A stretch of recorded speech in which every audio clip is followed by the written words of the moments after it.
আমার সংগ্রাম চলিছে ইনকাম জিন্দাবাদ আমার দাবি সংগ্রাম চলিছে আমার দাবি দিল্লির উপর হুঁশিয়ার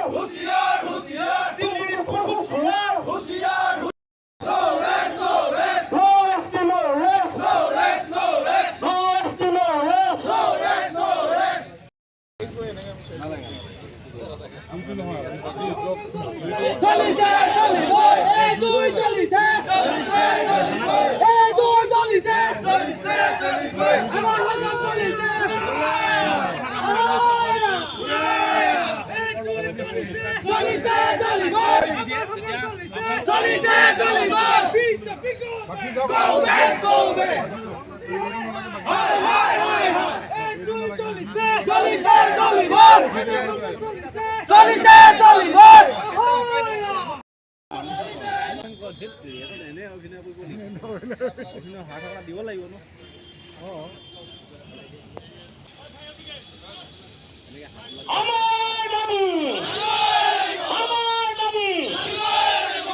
আমি টাই আহোম ছাত্ৰ সন্থাৰ আমাৰ যি মূল দাবী টাই আহোম জনগোষ্ঠীৰ লগতে অসমৰ 6 জনগোষ্ঠীক জনজাতি মৰ্যাদা প্ৰদান কৰিব লাগে কিন্তু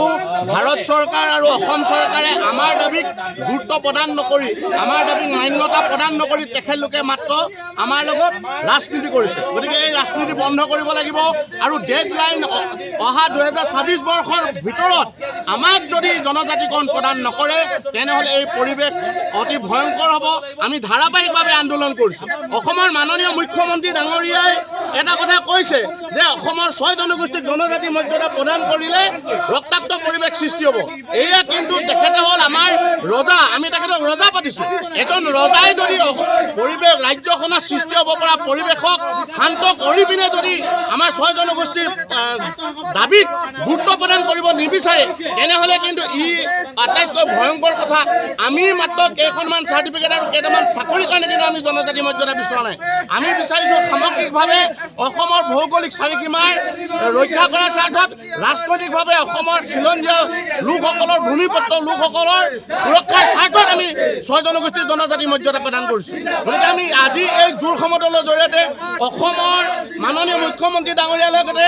ভাৰত চৰকাৰৰ আমি মাননীয় প্ৰধানমন্ত্ৰী ডাঙৰীয়াক ক'ব বিচাৰিছোঁ যে 2026ৰ যি গণতান্ত্ৰিক উৎসৱ যি নিৰ্বাচন আহি আছে এই নিৰ্বাচনৰ আগত যদি টাই আহোমকে ধৰি অসমৰ 6 জনগোষ্ঠীক জনজাতি মৰ্যাদা প্ৰদান নকৰে তেনেহ'লে কিন্তু অদূৰ ভৱিষ্যতে তেখেতলোকে আমাৰ প্ৰত্যাহ্বানৰ সন্মুখীন হ'বলৈ সাজু হৈ থাকক।